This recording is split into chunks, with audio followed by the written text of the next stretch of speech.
ராதே கிருஷ்ணா. ஓம் ஸ்ரீ மகாபரிவா சரணம். நமஸ்காரம். நாராயணியம்ல இன்னைக்கு 42வது தசகத்திலேருந்து படிக்கலான் இருக்கேன். ஓம் ஸ்ரீ ஹரையே நமஹ. கதாபி ஜன்மர்க்ஷதினே தவ பிரபோ நிமந்திரித ஞாதி வதூ மஹீசுராம் மகானசஸ்மாம் சவிதே நிதாயசா மகானசாதௌ வவ்ருதே व्रजेश्वरी ततो भवत्राणनियुक्त बालक प्रभीति संक्रन्दन संकुलारवैः विमिश्रमश्राविभवत् समीपतः परिस्फुटद्दारु चटच्चटारवः ततस्तदा कर्णन सम्भ्रमश्रम प्रकम्पि वक्षोजभरा व्रजाङ्गनाः भवन्तमन्तर्दतृषु समन्ततो विनिष्पदत्तारुणदारुमध्यगम् शिशोरहो किमभूदिति धृतं प्रधाव्यनन्द पशुपाच भूसुराः भवन्तमालोक्य यशोदया धृतं समाश्वसन्नश्रुजलाद्रलोचनाः कस्कोऽनुकौतस्कुत एष विस्मयो विशङ्कटं यच्चकटं विपाटितं न कारणं किञ्चिदिहेति ते स्थिताः स्वनासिकातत्तकरास्त्वदीक्षकाः कुमारकस्यास्य पयोदरार्थिनः प्ररोदने लोलपदाम्बुजाहतं मया दृष्टमनो विपर्यगात् इतीशते पालकबालका जहुः भिया तदा किञ्चिदजानतामिदम् कुमारकाना अतिदुर्घटं वचः भवत्प्रभावा विदुरैरिधीरितं मनागिवाशं यतदृष्टपूतनैः प्रवालताम्रं किमिदं पदं क्षतं सरोजरं यौनुकरो विरोजितौ इति प्रसर्पत्करुणातरङ्गिताः त्वदङ्गमापस्पृशुरङ्गना जनाः अये सुतं देहि जगत्पतेः कृपातरङ्गपातात् परिपातमद्य मे इति स्म संगृह्य पिता त्वत्तङ्गकं मुहुर्मुहुर्शलिष्यति चातकण्टकः अणोनिलीनः किल हन्तुमागतः सुरारिरेवं भवता विहिंसितः रजोऽपि नो दृष्टममुष्य तत्कथं सशुद्धसत्त्वे त्वयि लीनवान् ध्रुवम् प्रपूजितैस्तत्र ततो द्विजातिभिः विशेषतो लम्भितमङ्गलाशिषः व्रजन् निजैर्बाल्यरसैर्विमोहयन् मरुत्पुराधीशरुजां जहीहि मे. ओं श्री हरये नमः. दशकं 43. त्वामेकदा गुरुमरुत्पुरनाथ वोढुं गाढाधिरूढगरिमानमपारयन्ती माता निधाय शयने किमिदं बतेति ध्यायन्त्यचेष्टदगृहेषु निविष्टशङ्कां तावद्वितूरमुपकर्णितघोरघोष व्याजृम्भिपां सुपटली परिपूरिताशः वात्या वपुस्स किल दैत्यवरस्त्रिनावताख्यो जहार जनमान सहारिणं त्वाम् उद्दामपां सुतिभिराहत दृष्टिपाते द्रष्टुं किमप्यकुशले पशुपाललोके हा बालकस्य किमिति त्वदुपान्तमाप्ता माता भवन्तमविलोक्य भृशं रुरोद तावत्सदा नववरोऽपि च दीनमूर्तिः भावत्कभारपरितारणलूनवेगः सङ्कोचमाप तदनु क्षतपां सुघोषे घोषे व्यतायत भवज्जननी निनादः रोदोपकर्णनवशादुपकं यगेहं ग्रन्थस्सु नन्दमुखगोपकुलेषु दीनः त्वां दानवस्वखिलमुक्तिकरं मुमुक्षुः त्वय्याप्रमुञ्चति पपातव यत्प्रदेशात् रोदाकुलास्तदनुगोपगणा बहिष्ट पाषाणपृष्ठभुवि देह मतिस्तविष्ठं प्रक्षन्त हन्त निपतन्दममुष्य वक्षः अक्षीणमेव च भवन्दमलं हसन्तम् ग्रावप्रपातपरिपिष्टगरिष्ठदेह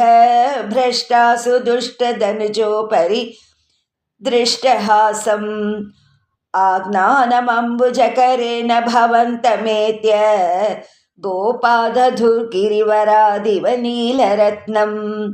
एकैकमाशु परिगृह्य निकामनन्दन् नन्दादिगोपपरिरद्ध विशुम्बिताङ्गम् आदादु कामपरिशङ्कितगोपनारी हस्ताम्बुजप्रपतितं प्रणुमो भवन्तम् भूयोऽपि किन्नु कृणुमप्रणतार्तिहारी गोविन्द एव परिपाल यथार्सुतं नः इत्यादि मातरपितृप्रमुखैस्तदानीं सम्प्रार्थितस्ववदनाय विभो त्वमेव सम्प्रार्थितस्वदवनाय विभो त्वमेव वातात्मकं धनुजमेव मयि प्रतून्वन् वातोद्भवान् मम कदान् किमु नोऽधुनेषि किं वा करोमि पुनरप्यनिलालयेश निःशेषरोगशमनं मुहुरर्तये त्वाम् ओम श्रीहरये नमः। दशकं 44 गूढं वसुदेवगिरा कर्तुं ते निष्क्रियस्य संस्कारान् हृद्गतहोरातत्वो गर्गमुनित्वद्गृहं विभो गतवान् नन्दोत नन्दितात्मा वृन्दिष्टौ मानयन्नमुं यमीनां मन्दस्मितात्र मूचे त्वत्संस्कारान् विधातुमुत्सुकतीः यदुवं च आचार्यत्वात् सुनिवृतमिदमार्यकार्यमिति कथयन् गर्गो निर्गतपुलकः चक्रे तव साग्रजस्य नामानि कथमस्य नाम कुर्वे सहस्रनाम्नो हनन्तनाम्नो वा इति नूनं गर्गमुनिः चक्रे तव नाम रहसि विभो कृषिधातुनकाराभ्यां सत्तानन्दात्मतां किलाभिलभत् जगदहर्षित्वं वा कथयदृशिः कृष्णनाम ते व्यतनोत् अन्यांश नामभेदान् व्याकुर्वन्नग्रजे च रामादीन् अतिमानुषानुभावं न्यगदत्वाम् अप्रकाशयन् पित्रे स्निह्यति यस्तव पुत्रे मुह्यति सनमायिकैः पुनच्छोगैः दृह्यति यः स तु नश्येति इत्यवदते महत्वं ऋषिवर्यः जेष्यति बहुतर दैत्यान् नेष्यति निजबन्धुलोकममलपदं श्रोष्यति सुविमलकीर्तिः अस्येति भवद्विभूतिं ऋषिरूचे अमुनैव सर्वदुर्गं तरितास्तकृतास्तमत्र तिष्ठध्वं हरिरेवेत्यमभिलपन् इत्यादि त्वामवर्णयत् स मुनिः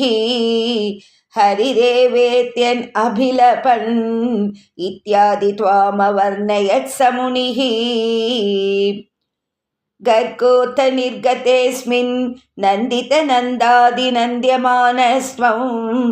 मद्गत उत्कटकरुणो निर्गमय श्रीमरुत्पुराधीश ओम श्रीहरये नमः। दशकं 45 अयि सबलमुरारे पाणिजानुप्रचारैः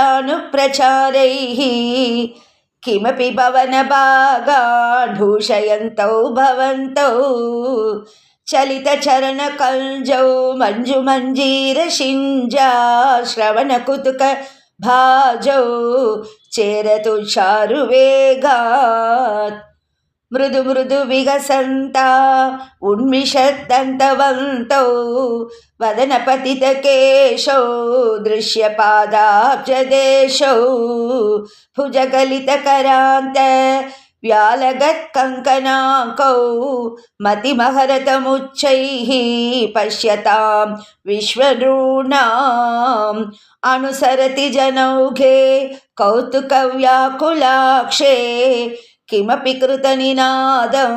व्याहसन्तौ द्रवन्तौ वलितवदनपद्मौ पृष्ठतो दत्तदृष्टिः किमिव न विदधाते कौतुकं वासुदेव द्रुतगतिषु पतन्तौ उत्थितौ लिप्तपङ्कौ दिवि मुनिभिरपङ्कैः सस्मितं वन्द्यमानौ धृतमतजननीभ्यां सानुकम्पं गृहीतौ मुहुरपि परिरब्धौ द्राघिवां चुम्बितौ च स्नुतकुचभरमङ्के धारयन्ती भवन्तं तरलमति यशोदास्तन्यदा धन्यधन्या कपटपशुपमध्ये मुग्धहासाकुरं ते दशनमुकुलहृद्यं वीक्ष्य वक्त्रं जहर्ष तदनुचरणचारी दारकैः साकमाराद् निलयततिषु खेलन् बालचापल्यशाली भवनशुकविलालान् वत्सकांक्षानुधावन् कथमपि कृतहासैः गोपकैर्वारितो भूः हलधरसहितस्त्वं यत्र यत्रोपयादो विवशपतितनेत्राः तत्र तत्रैव गोप्यः विगलितगृहकृत्याः विस्मृता पत्यभृत्याः मुरहरमुहुरत्यन्दाकुला नित्यमासन् प्रतिनवनवनीतं गोपिका दत्तमिच्छन् कलपदमुपकायन् कोमलं क्वापि नृत्यन् सदय युवतिलोकैः अर्पितं सर्पिरश्नन् क्वचन नवविपक्वं दुग्धमव्यापि भस्वम् मम खलु बलिगेः याचनं जातमास्ताम् इह पुनरबलानामग्रतो नैव कुर्वे इति विहितमति किं देवसन्ध्यज्ञयान्यां दधिघृतमहरस्त्वं चारुणा चोरनेन तव दधिघृतमोषे घोषयोषा जनानाम् अभजत हृदि रोषः नावकाशं न शोकः हृदयमपि मुषित्वा हर्षसिन्धौ न्यधास्मौ स मम शमय रोगान् वादगेहाधिनाथ शाकाग्रेत विधुं विलोक्यापलमित्यं पांशतातौन्मुहुः सम्प्रात्यात तदा तदीयवचसा प्रोक्षिप्तबाहौ त्वयि चित्रं देवशशी सते करमगान् किं ब्रूमहे सम्पतः ज्योतिर्मण्डलपूरिताखिलवपुः प्रागाविराट् रूपताम् किं किं वदेतमिति सम्भ्रमभाजमेनं ब्रह्मानवेक्षणममुं परिमज्जितातं मायां पुनस्तनयमोहमयीं वितन्वन्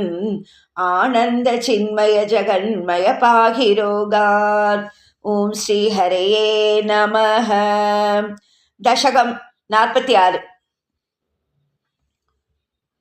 अयितेव पुरा किल त्वयि स्वयमुत्थानशये स्तनन्दये परिजृम्भनतो व्यपावृते वदने विश्वमचष्टवल्लवी पुनरप्यत बालकैः समौ त्वयि लीला निरते जगत्पते फलसञ्चयवञ्चनकृधा तव मृद्भोजनमूचुरर्भकाः अयिते प्रलयावधौ विभो क्षितितो यादि समस्तभक्षिणः मृदुपाशनतो रुजा भवेत् इति भीता जननी चुकोपसाम् अयि दुर्विनयात्मकत्वया किमु मृत्सा बत वत्स भक्षिता इति मातृगिरं चिरं विभो विततां त्वं प्रति जञ्जिषे हसन् अयि ते सकलैर्विनिश्चिते विमतिश्चेत् वदनं विदार्यताम् इति मातृविभत्सितो मुखं विकसत्पद्मनिभं व्यतारयः अपि मृल्लवदर्शनोत्सुकां जननीं तां बहु तर्पयन्निव पृथिवीं निखिलां न केवलं भुवनान्यप्यखिलान्यदीदृशः कुहचिद्वनमम्भुधि क्वचिदभ्रं कुहचिद्रसातलं मनुजादनुजा क्वचित् सुराः ददृशे किं न तदा त्वदानने कलचाम्बुधिशायिनं पुनः परवैकुण्ठपदादिवासिनं स्वपुरच्च निजार्भकात्मकं कतिधा त्वां न ददर्श सामुखे विकसद्भुवने मुखोदरे ननु भूयोऽपि तथा विधाननः अनया स्फुटमीक्षितो भवान् अन्वस्थां जगदां पतातनोत् धृततत्त्वधियं तदा क्षणं जननीं तां प्रणयेन मोहयन् स्तनमम्बदिशेत्युपासजन् भगवन्नद्भुतबालपाहि माम् ॐ श्रीहरये नमः। दशकं 47 एकदा दधिविमातकारिणीं मातरं समुपसेदिवान् भवान् स्तन्यलोलुपतया निवारयन् अङ्कमेत्यपपिवान् पयोधरौ अर्धपीतकुचकुड्मले त्वयि स्निग्धहासमधुराननाम्बुजे दुग्धमीशदहने परिसृतं धर्तुमाशु जननी जगामते सामिपीतरसभङ्गसङ्गत क्रोधभारपरिभूतचेतसां मन्तदण्डमुपगृह्य पाटितं हन्तदेवदधिभाजनं त्वया उच्चलध्वनितमुच्चकैस्तदा सन्निशम्य जननी समादृता त्वद्यशो विसरवद्ददर्शसा सद्य एव दधिविस्तृतं क्षितौ वेदमार्गपरिमार्गितं वृषा त्वामवीक्ष्य परिमार्गयन्त्यसौ सन्ददर्श सुकृतिन्मुलूखले थीयमाणनवनीतमोतवे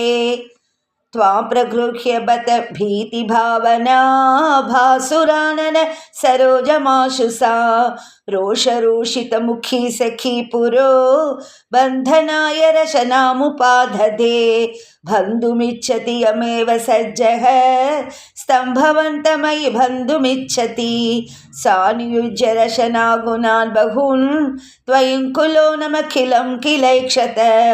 विस्मितोर्स्मितसखी जनेक्षितां स्विन्नसन्नवपुषं निरीक्ष्यतां नित्यमुक्तवपुरप्यहो हरे बन्धमेव कृपयान्वमन्यथां स्थीयतां चिरमुलूखले खलेति आगता भवनमेव सा यदा प्रागुलूखलबिलान्तरे तदा सर्पिरर्पितमदन्नवा स्थिताः यद्यपाशसुगमो विभो भवान् संयतः किं सपाशयानया एवमादिदिविजैरभिष्टुतो वातनाथ परिपाहि मां गदात् ஓம் ஸ்ரீ ஹரையே நமஹ. இன்னைக்கு 42வது தசகத்திலேருந்து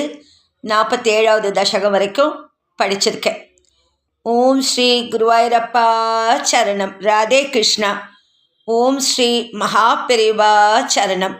நமஸ்காரம்.